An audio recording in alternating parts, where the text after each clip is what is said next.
Welcome to Creepy and Geeky. I'm your host, Robert, and on today's episode, I'm talking to returning guest Katherine Silva about the Osgood Perkins movie Keeper. Katherine is an author whose new book, Into the Darkening Dust, is available now. Welcome back to the show, Katherine.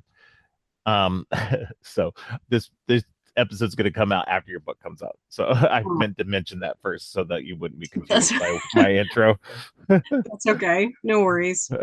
So anyway, I'll cut this part out, but Yeah. um, let me redo the welcome back to the show. Welcome back to the show, Katherine. Thank you. I Yeah, am very excited to be back. I always have a fun time hanging out with yeah, you. yeah. It's always great having you on. We've had some good discussions so far, and like I said, today we're talking about the movie Keeper. This is the last episode in my Osgood Perkins month that I'm doing right now.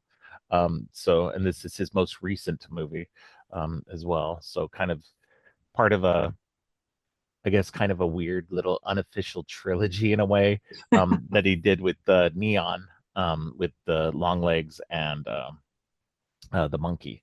So he was kind of on a tear the last few years, just like movie after movie Mhm. after movie. So it's been really good. This one I did not get to see this one in theaters. I missed it originally. Um, and I wanted to go see it because I was excited for it after having seen the monkey and long legs. I was like, okay, this, he's doing really good work. Let's see what this new one's about. And I just, I think it only lasted in the theater here around me like a week or two at most Mm, before it was gone. Um, and so I eventually saw it on VOD. I rented it. Before the end of last year so that I could see where it might land in my top 10 of the year. It mhm. just, I think it was on my honorable mentions list. I think it was at number 13 on my list. Gotcha. So it just had narrowly missed out on the top 10. But no, I think this is a fantastic movie. Really, really creepy and weird. Mhm. Definitely, I think it's so funny too because you can't really put his horror into a box because each one of these movies that I've been talking about, Longlegs, the monkey, and also the Black Coat's daughter. All of these movies are so different from each other, and I love that there's no one theme he's choosing to stick with. So. Yeah. But No. what did you think of the movie? So I only saw three movies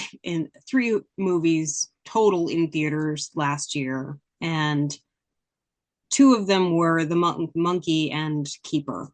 Mm, And I haunted Keeper like a ghost because I saw the initial, whatever it was, the the trailer teaser on behind. Instagram, Oh yeah.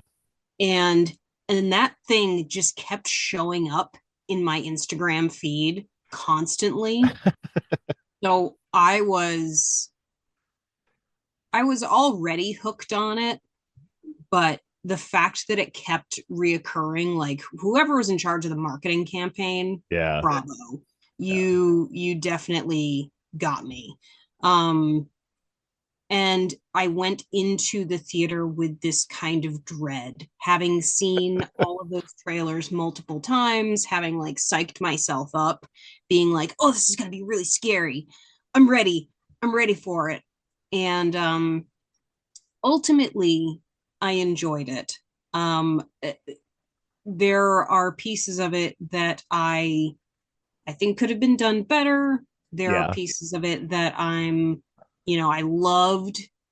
Um, I do love it as a folk horror Yes. entity. Yeah. The idea that there are some things that you go into that are kind of like that quintessential folk horror setting, like some of these the setting is going to be off, Right. that some of these characters are going to be off. You have this sense of dread, and that had it working for it. Yeah. No. um but yeah, ultimately I liked it. No, I agree with you. I think I got apparently lucky. because at the end of the monkey, after the credits were over, there was a trailer for the keeper. But apparently that was not on. I thought it was on every copy of the monkey, but apparently it was only on select copies of it. And so Oh. apparently I got really lucky and got to see the trailer for it when the monkey was over. So I got hyped from then. And I saw Monkey had to have been opening weekend because I was super hyped for that one. Mm. And that one became ended up being like my, I think my number three of the year. So um but I agree. I think I was really hyped for it, and then once you watch it, it's it goes in a direction that I guess I didn't quite expect it to. Um with the folk horror aspect of it, I think I didn't know what I was expecting of it. I knew there was going to be some kind of supernatural shenanigans to it. Um Hmm. but I didn't realize it was going to go the way that it did. And but it didn't take away from it. It was one of those things where I think it was just like it's a slow burn. It's a very slow burn too, which can work and can't work depending on the movie. I think it works for this one, but there are moments where you do feel like it would be a little bit better to tighten that up just a little Yeah. bit. Um, but I think overall it is very effective for what it's doing. But it's just, yeah, it definitely was weirder than I thought it was going to be, I guess. Hmm. And not in a bad way, just in a just okay, now I see where he's going with this. This doesn't quite land at like top level for me, but it's still Yep. really freaking good. Yeah. And so I think that that's like whatever little disappointments I had with it were barely anything compared to what we got in the movie itself. So it's Yeah. still a really fantastic movie. But yeah, I was still I think that's just and I'm glad to hear you had kind of the same feeling on that as well because it just it was so close. Yeah. um like and I don't and again I don't think it was bad in any way. It was just weird that it didn't quite land um exactly that same way. In my original letterbox review, I said slow burn but delicious. Another good flick from Perkins. Would have enjoyed more fleshing out of some of the backstory, but that's just Hmm. me. And that's where I was Yeah. kind of left wanting more was the backstory with the other women, I think. Yeah. And more of what was going on there. I understand why he chose not to do that.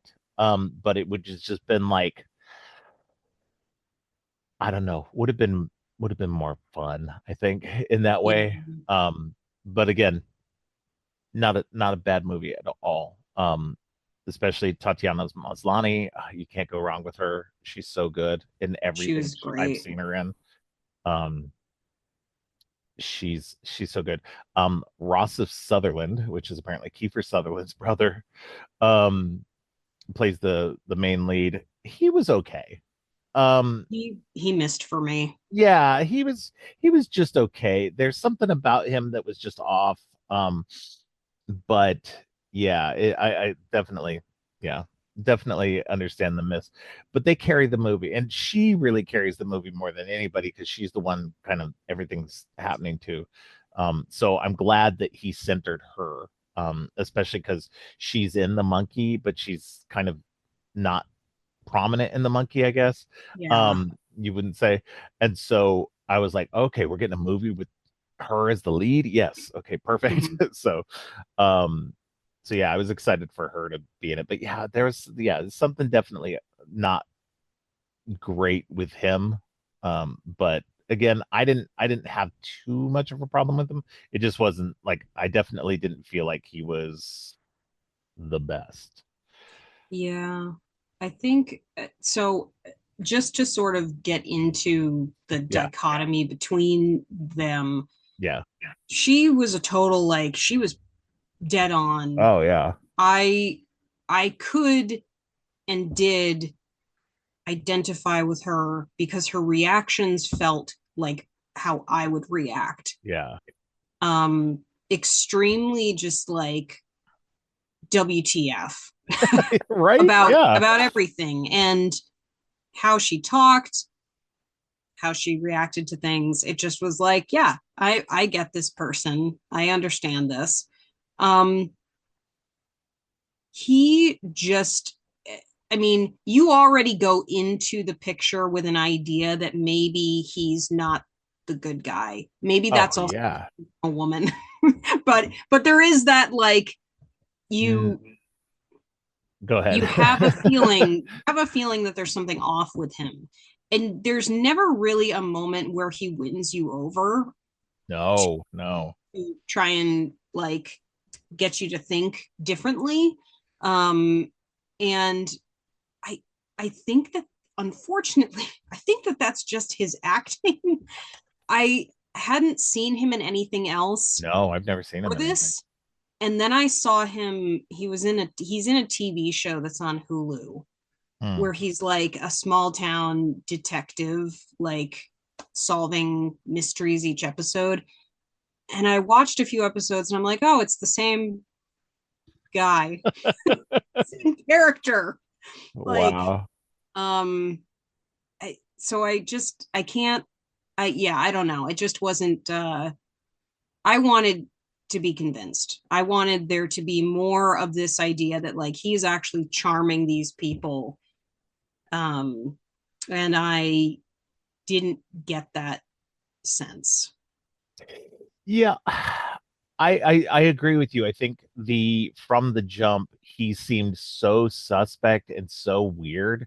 I mean, I think part of that is his acting possibly, but also maybe it's the writing. Maybe Osgood wanted us to think that, just off the jump that this guy was weird, and that something was off. But like I don't know. It's so hard to tell just because yeah, I didn't dig his acting style.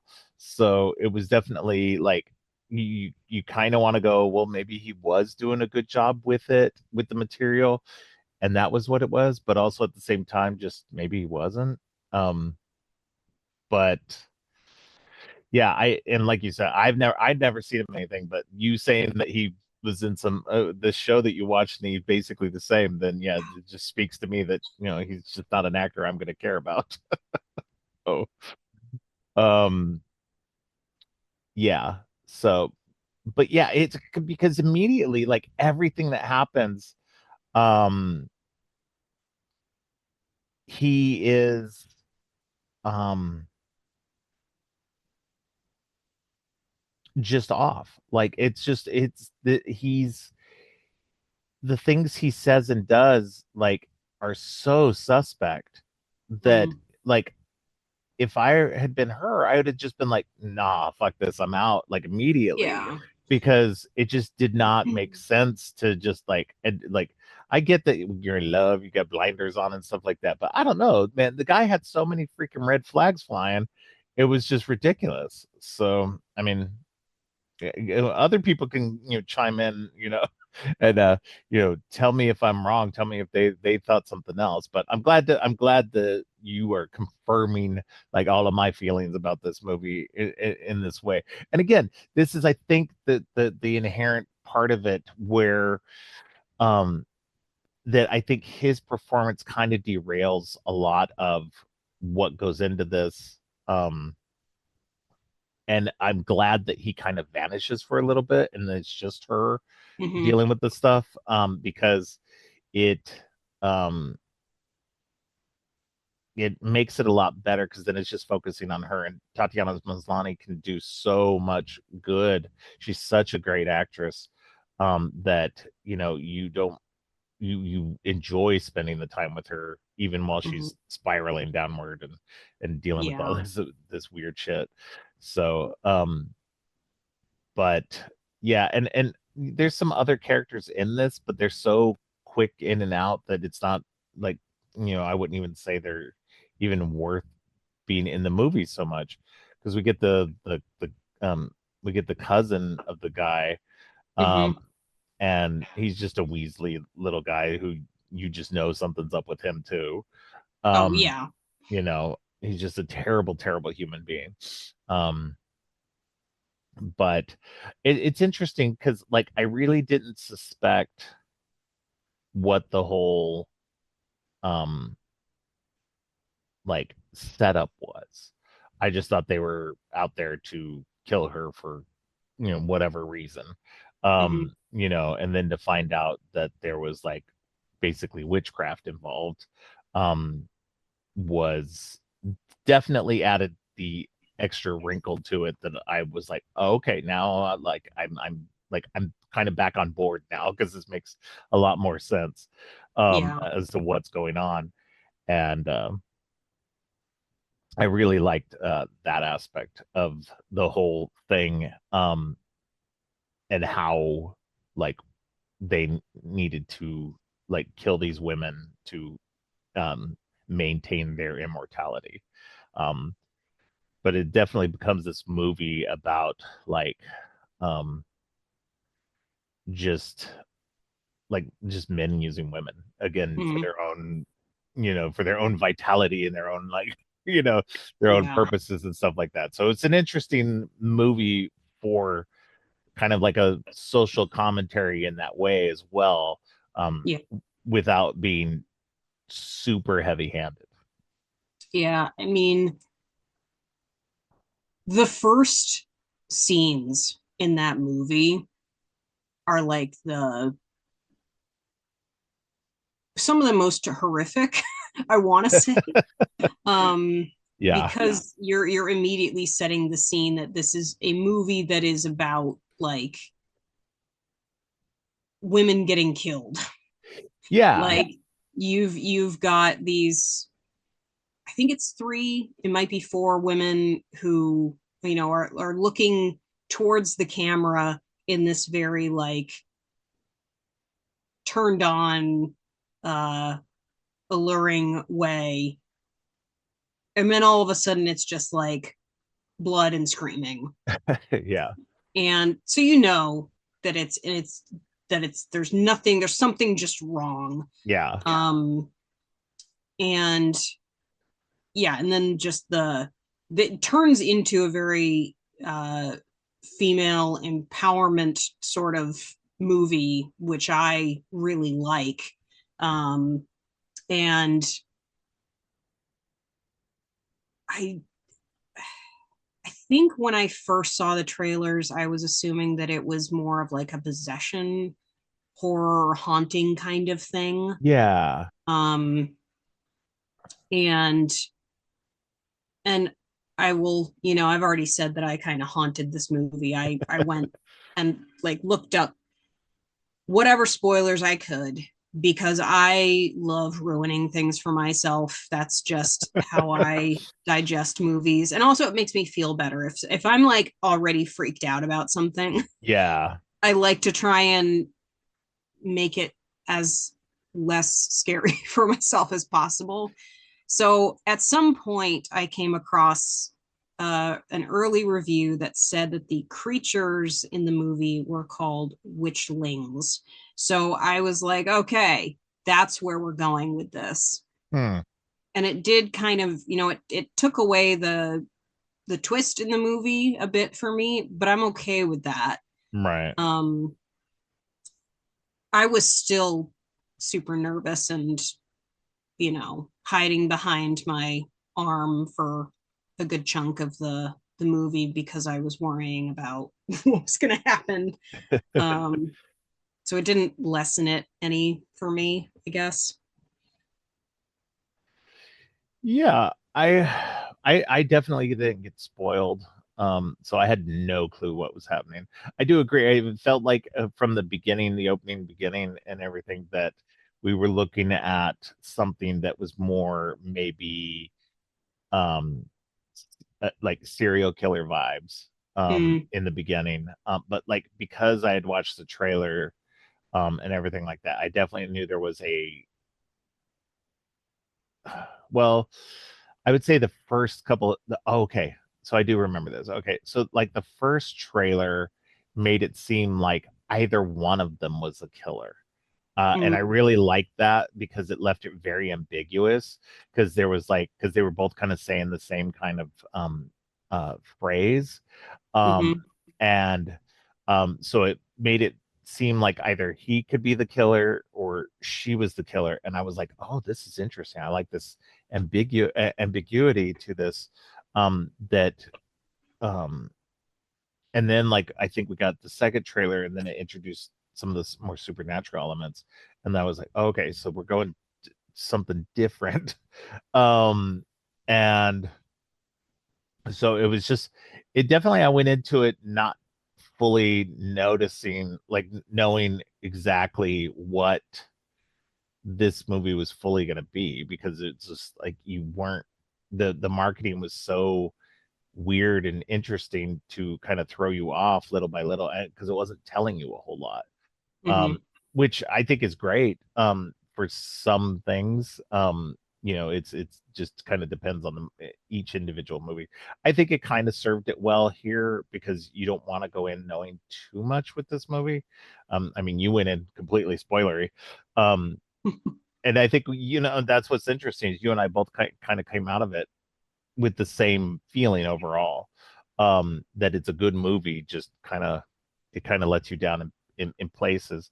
Mm-hmm. Um, but I think that once you get to the supernatural, because I think there's because like midway through she starts to see things and things start to happen to her, especially once he's gone, that he's gone Yeah. back to the city supposedly.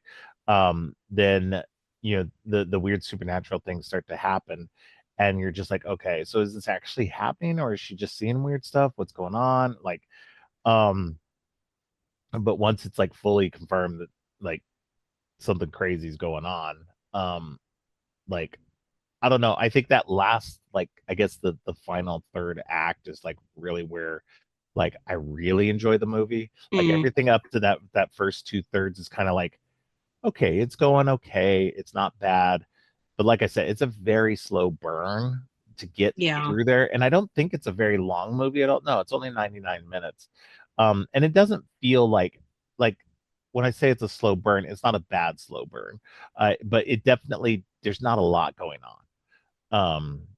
And I feel like that again, it could have been tightened up just a little bit to kind of, you know, Mm-hmm. fix that pacing a little bit. Because after that, when that third act hits, when he comes back and she's supposed to be dead, and she then finds a picture of him with like this family of his that he had at some point in the past, and it's like an old picture, Mm-hmm. things start to go like things start to click into place, I think, a little bit better. um and the movie starts to, I guess, find its real voice. Mm-hmm. I think that's ultimately the problem I have with it is just like, um it seems like I'm bagging on this movie. It's not. It's just because the movie's actually good. It's just, again, don't like the lead guy. I don't like Ross Sutherland. And I feel like the pacing could have been better, and that the movie overall should have just laid it out, I guess, better. Mm-hmm. Um, so, like if the movie had had this like a lot more of the supernatural stuff happening throughout it, I think I would have been even more engaged throughout the whole movie. So, Yeah. No, that's fair. yeah. Um, I the one I will say early on, there's one jump scare, and it's the one jump scare that got me because I wasn't, I had no idea, and it's when the I can't remember, she's a Russian model or Oh, Minga, yeah. yeah, Russian mail order bride, something like that, running through the woods and hides next to a tree, and then all of a sudden gets like yanked up into the tree. Yeah. And so that's like the one moment where you're kind of given the knowledge that this is not all happening Yeah. um in Liz's head, but it's also Um, it's also the only part of the movie where I gasped.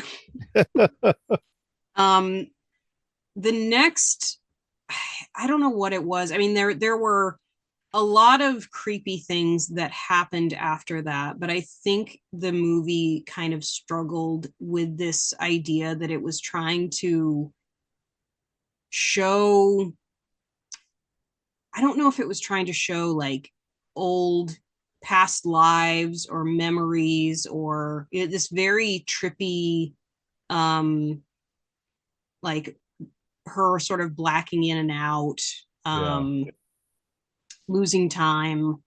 um I I got a little bit caught up with that, and I think that that's where it could have.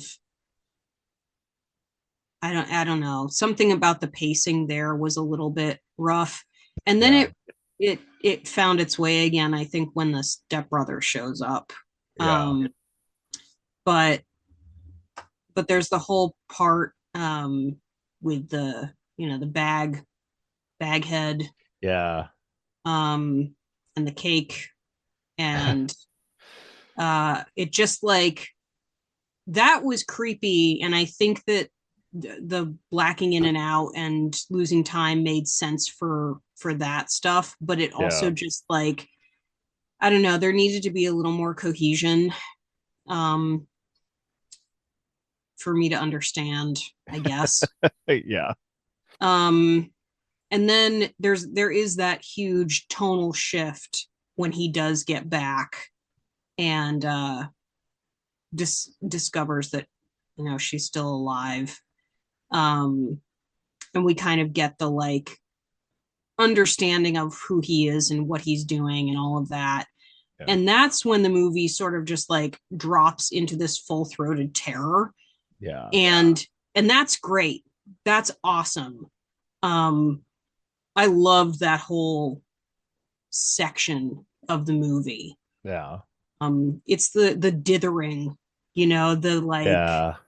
that just like I think we needed maybe a little more movement from the character, because it's like she's in the house the entire time. Yeah, it's a Got very such, static location that yeah, doesn't she's not even milling about it very much or anything like that, discovering things or anything like that. Like that would have been, I think that would have probably been more ideal as if she'd been moving about the house and finding weird stuff and everything. But she's not. She's laying there all dopey and everything. And I get the yeah, reason why, but it also lacks momentum. And makes you just go, what is going on with this movie? yeah. The I'm once she, also not, yeah, go ahead. Sorry. sorry. I was gonna say I'm also not really sure about the cake thing. Like, had a piece of the cake and then goes down and eats the whole cake. Yeah, And but the cake was supposed to kill her. Like it cake made was, yeah, it supposed was to knock confusing. her out. Yeah,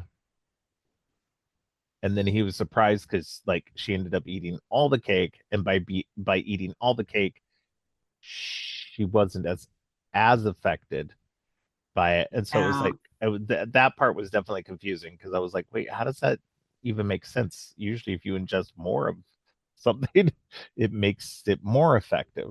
So, And um, yeah, yeah, it so I do wonder, like I know that there have been, I got into the Reddit boards with this one. There are some people who are thinking that maybe because she found the locket in the stream, mm, that she was connecting with a past life, because it's like her head in the jar, I think, in the mm, basement, right, that they're making with the cake. There's like some connection to like her remembering her past self, so it affects her differently, something right, like that. But and I understand why it's also meant to be kind of not spelled out for you, right, but I think it needed just a little bit more spelling. yeah, um yeah.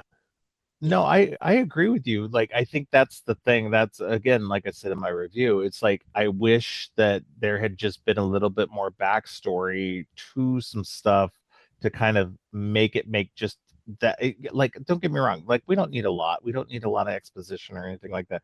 But it just felt like it was so disconnected and weird at times that it didn't make it make sense once the end started happening. And again, when the end starts happening, you do put a lot of the pieces together.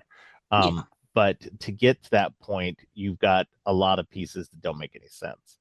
Um, and that don't and that's so funny though too that people are having to come up with theories.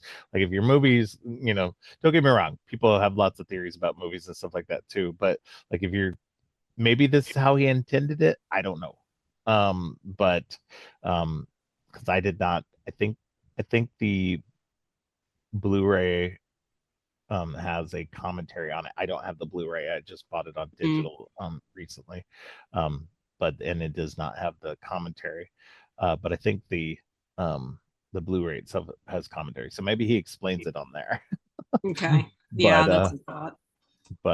yeah, it's definitely again it's a good movie for the especially at the end. I think really at Mm, the end it really kind of starts tying it together because you learn that him and his cousin um were from like 200 years ago, I guess. Is it like I thought it was longer than that, but like just reading a minute ago it just said it was like 200 years ago. Um and they ran into a woman that looked exactly like Tatiana Maslany, and she was pregnant in the woods, but she was on their property, and so they took her like prisoner and ended up shooting her in the head. But like I guess after she gave birth, like that part was kind of confusing too.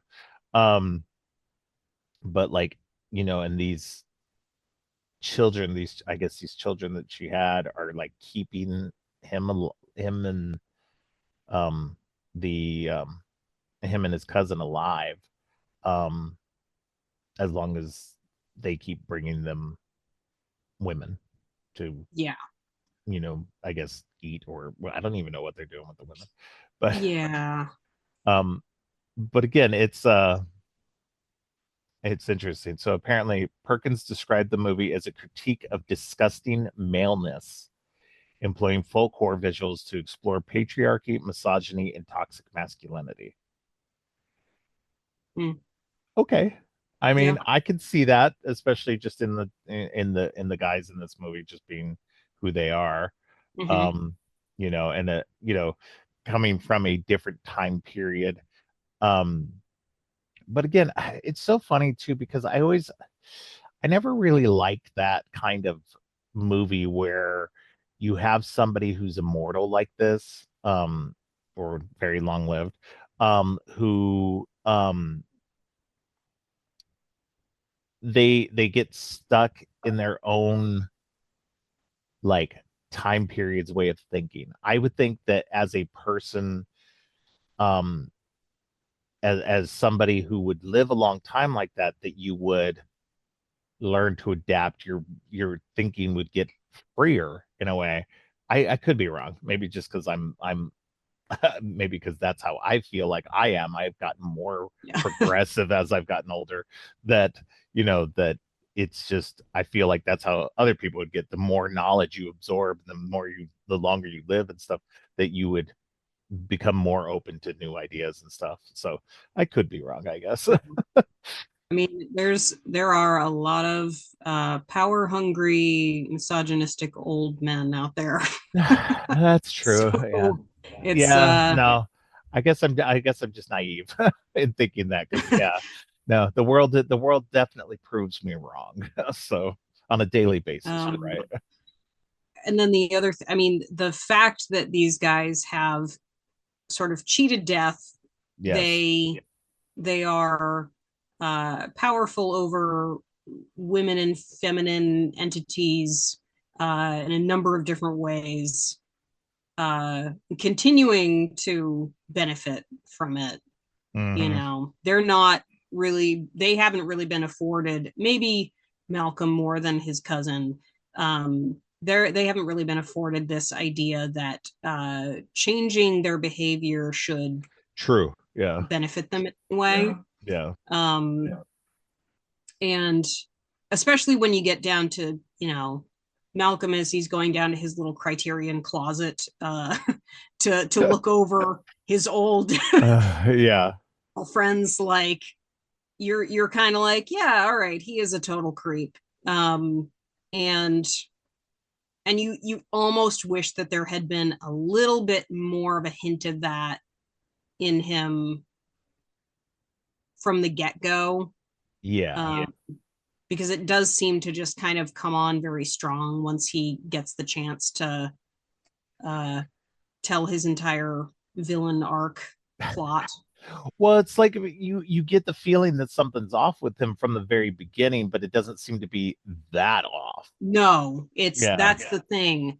He, if anything, he's just really mild mannered and not like, he doesn't have much of a personality. Yeah, yeah, he's very bland, and you're just like, how is this guy? Like, I get he's a doctor and everything like that, but like for somebody who's an artist like she is, it's Yeah. like, how does she end up with such a bland dude?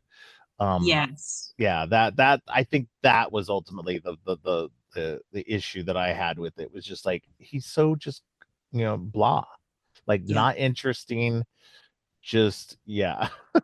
So I think that I'm glad we're talking this out because it's just like because yeah, it wasn't anything necessarily inherently wrong. He's just blah, and he was kind of weird, in like and not in a super threatening way. Just was like an overly like you know like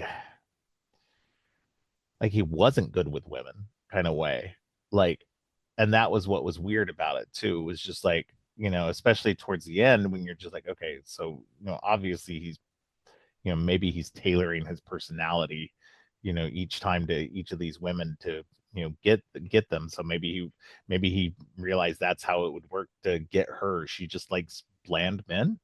Maybe. So It, the other thought I just had was that maybe there's some kind of a numbness to it because of how many different women he's gone through and mm, has killed. But at the same time, like, if you're not, if there's nothing to your personality and there's nothing about you that yeah, is, that's uh, going to like attract somebody, then you're kind of shooting yourself in the foot with your whole grand master plan. yeah. um so yeah, I don't know. I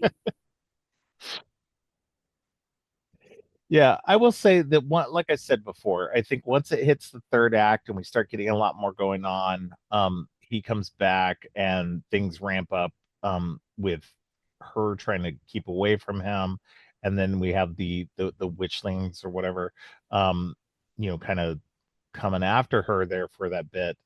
I love that because then it takes that weird turn that mm, it just makes the movie that much more interesting. You get the backstory, um, you get all of the kind of the exposition dump stuff there that you'd kind of been waiting on, and it finally coalesces in a way that at least while maybe doesn't make the whole story make sense, at least it starts putting the puzzle pieces together in a way. mm, And I just love the comeuppance in it too. yeah. That these creatures see her as their mother, Hmm. reborn, and that she ends up turning the tables on him, and he loses his immortality, Yeah. which was really great, because you see him at the end, being hung upside down, and he's just completely old, Yeah. which I love that. I love that part of it. So yeah, it's just like I don't know. I think just it's a good movie. It's not a bad movie. I don't want anybody to think that this is a terrible movie at all.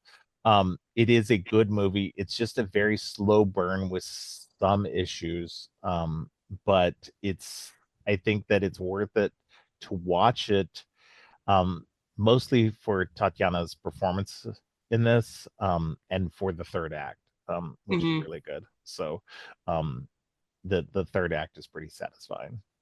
Yeah. So, The um, tension's good too. I mean, yeah, this film does a lot with a little, like the sound design, the visuals, the creature design are all crazy good. Um like there are moments where you get the hints of these things sort of slinking around, and it's creepy. Like yeah, you're creeped out yeah, because you yeah, don't know what they are yet. Um, there's a scene where she's talking on the phone to her friend, and one of these things comes out of the wall, and you're like, nope, I don't like it. yeah, Nope. Um, and and then yeah, that last the call it the basement scene. The basement scene is like rad, yeah, so rad. yeah. Where they've got the altar and everything.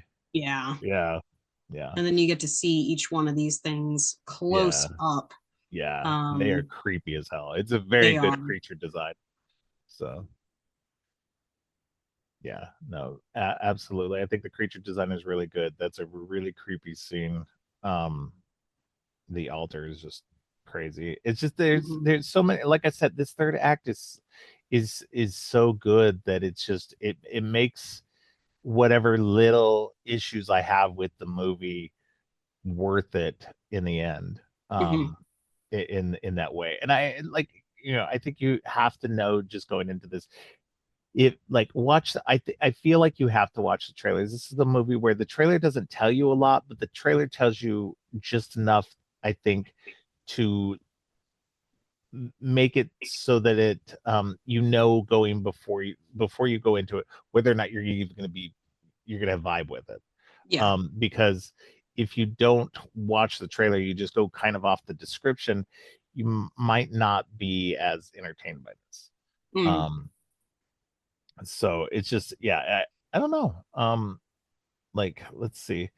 Yeah, it's only got like an average of 2.5 stars on Letterbox right now, so it's fairly down the middle, like right down the Mm. middle there.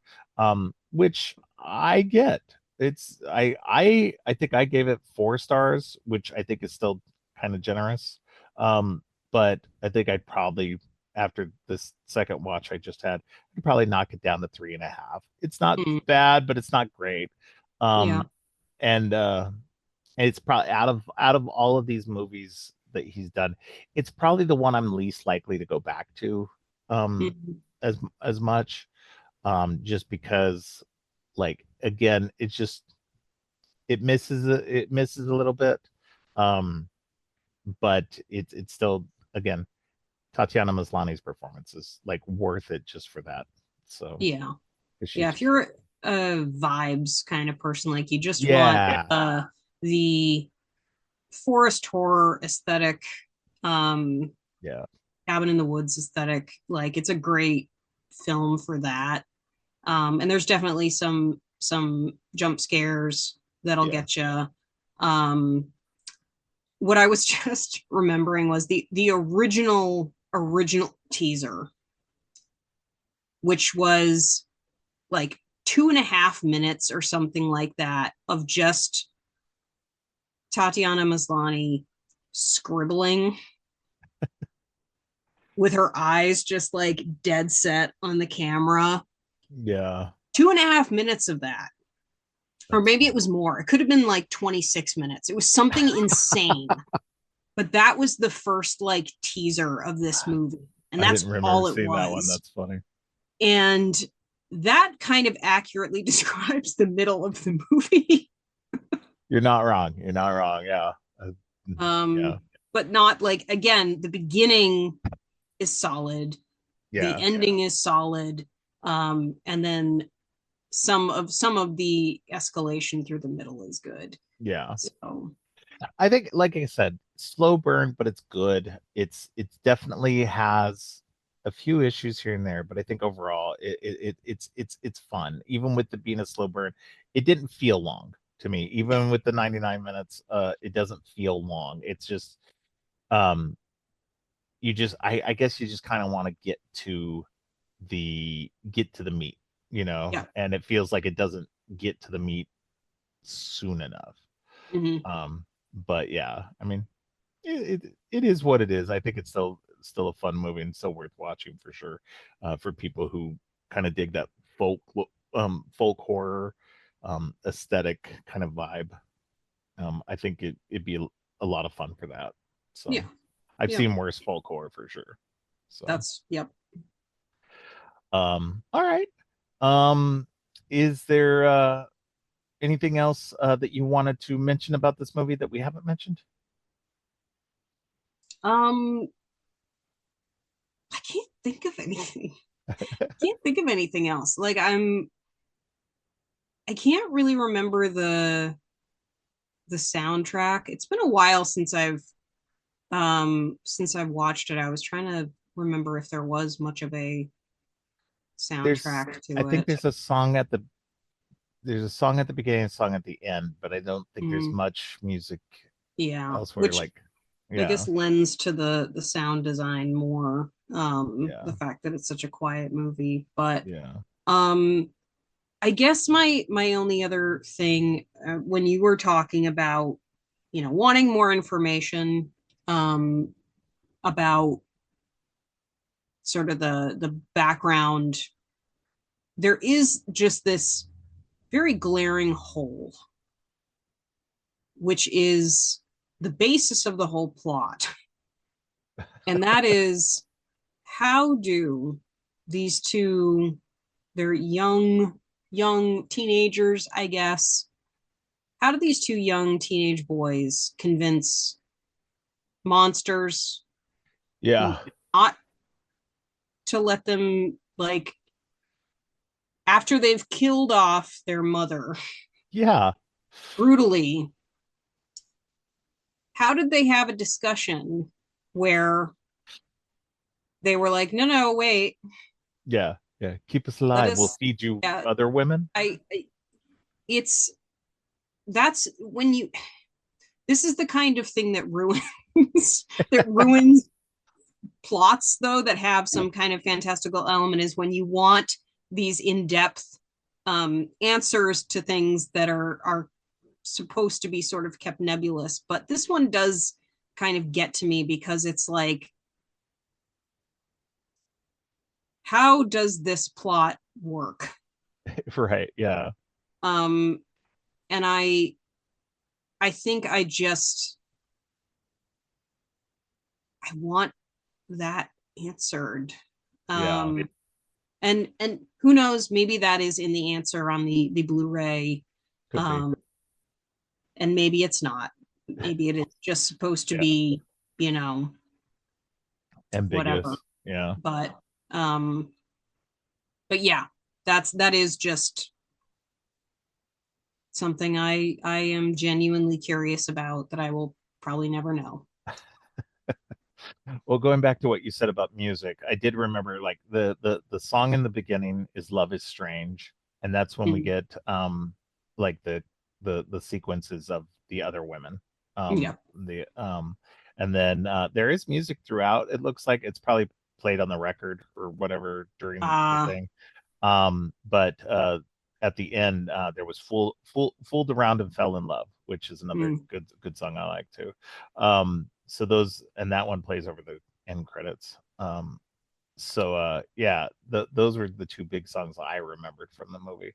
Um, that definitely had an impact more so than the other ones. I think the other ones were more just kind of mood music mhm. throughout. Because I definitely don't remember any of the other ones. And none of them were like um when looking through, I didn't recognize any of them. So Okay.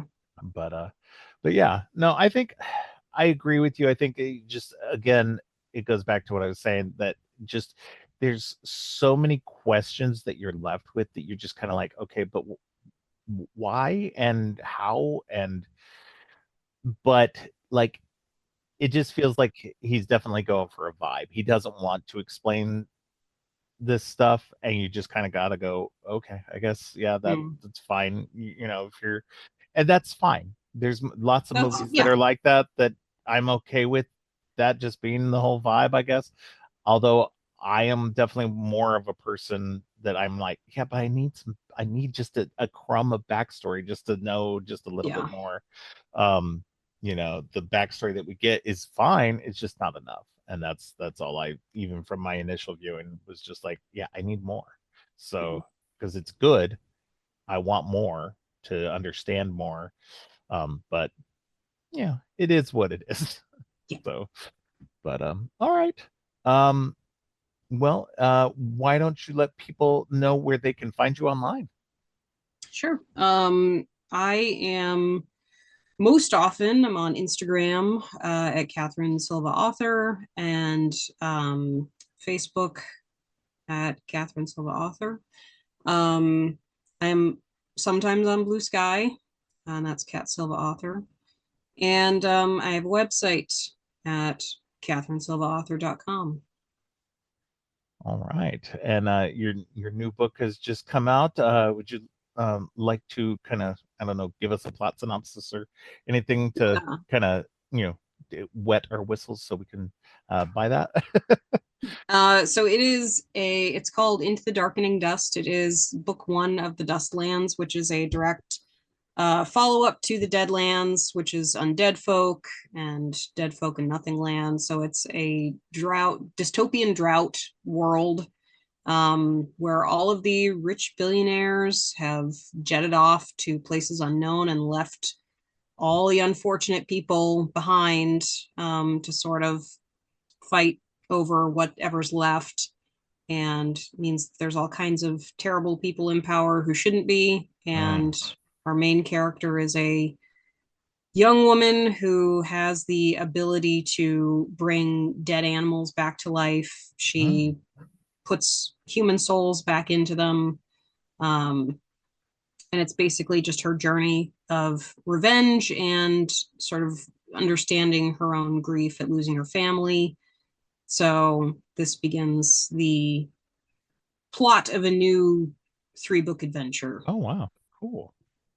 That sounds awesome. I confess I started one of the books in the I think it was the Undead Folk.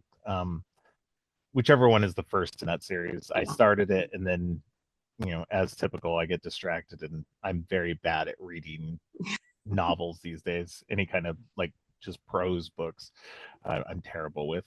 But yeah, what I did read was fantastic. So definitely go check out Catherine's work, and go give her a follow on her socials. So all right. Well, thank you very much again for coming on the show. It was great having you. It was fun Yeah. talking to you about this movie. Thanks for having me on. Yeah, and we'll get you back on again here pretty soon. I'll send you. I'll post up, whenever I'm looking for stuff again, and we'll hopefully get you on sooner rather than later. Cool. So, Cool, cool. all right. Well, thank you again. Thanks for listening. Creepy and Geeky is produced and hosted by Robert Clark. If you like what you've heard, please consider giving the show 5 stars and a review on Apple Podcasts and Spotify, and share the podcast on social media to help spread the word. Make sure to subscribe on your favorite podcast app or at creepyandgeeky.com. You can follow the podcast by going to creepyandgeeky.com and clicking on any of the social links. If you'd like to follow me, you can find my links at geekthulu.com. You can support the podcast by ordering teas and more on TeePublic or by donating to the coffee page. All of the links are in the show notes. Finally, don't forget, stay creepy.